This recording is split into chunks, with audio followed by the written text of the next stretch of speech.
Sunday special mutton. తెలంగాణలో ప్రతి ఇంట్లో ఈరోజు చికెన్ కానీ మటన్ కానీ ఉంటుంది. అట్లనే ఈరోజు మా వారైతే మటన్ తీసుకొచ్చిళ్ళు. మంచిగా మర్యాదలు కూడా తీసుకొచ్చిళ్ళు.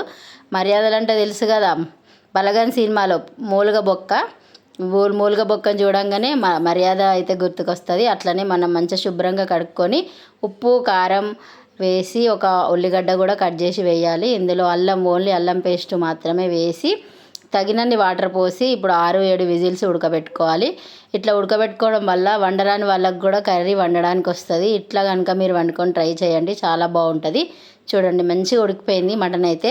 ఇప్పుడు పోపు వేసుకోవడానికి ఉల్లిగడ్డలు, ఇంకా కొత్తిమీర, ఇంకా మసాలా దినుసులు, పుదీనా, కరివేపాకు, బిర్యానీ ఆకు, బండ పువ్వు, కొంచెం కొబ్బరి పొడి, అట్లనే నువ్వుల పొడి కూడా పోపులో వేయడానికి అయితే వాడతా నేను. ఇట్లా అన్నీ రెడీ చేసుకొని స్టవ్ ఆన్ చేసుకొని ఆయిల్ పోసుకొని ఈ ఫస్ట్ మసాలా దినుసులు వేయాలి. తర్వాత బిర్యానీ ఆకు, బండ పువ్వు వేసిన తర్వాత ఆనియన్ వేసి ఎర్రగా వేపుకోవాలి. ఈ సన్నగా కట్ చేసుకోవాలి ఉల్లిగడ్డ అనేది. మనం ఇందాక కర్రీలో వేసుకున్న ఆనియన్ అయితే మొత్తం కరిగిపోయి టేస్ట్ డిఫరెంట్గా ఉంటుంది. ఇట్లా ట్రై చేయండి మీరు. చూడండి చాలా బాగా ఉడికిపోయి మర్యాదలు కూడా.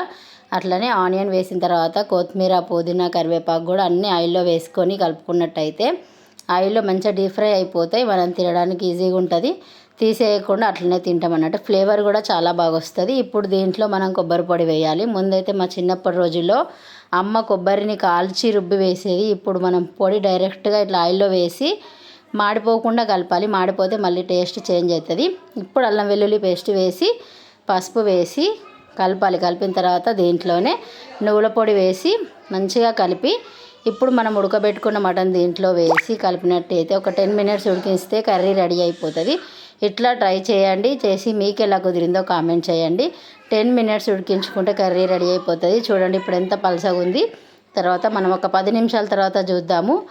చూడండి సూపర్గా జ్యూసీగా మంచిగా ఉడికిపోయింది కూరనైతే. నాకైతే టేస్ట్ బాగా కుదిరింది. మీరు ఇలా వండుకొని ట్రై చేసి ఎలా కుదిరిందో కామెంట్ చేయండి. ఇప్పుడు మసాలా వేసి ఇంకా స్టవ్ ఆన్ చేయడమే. వీడియో కనుక మీకు నచ్చినట్టయితే లైక్ చేయండి, షేర్ చేయండి, సబ్స్క్రైబ్ చేయండి. తప్పకుండా కామెంట్ అయితే చేయండి. తప్పకుండా ఇట్లా వండుకొని ట్రై చేసి ఎలా కుదిరిందో చెప్పండి.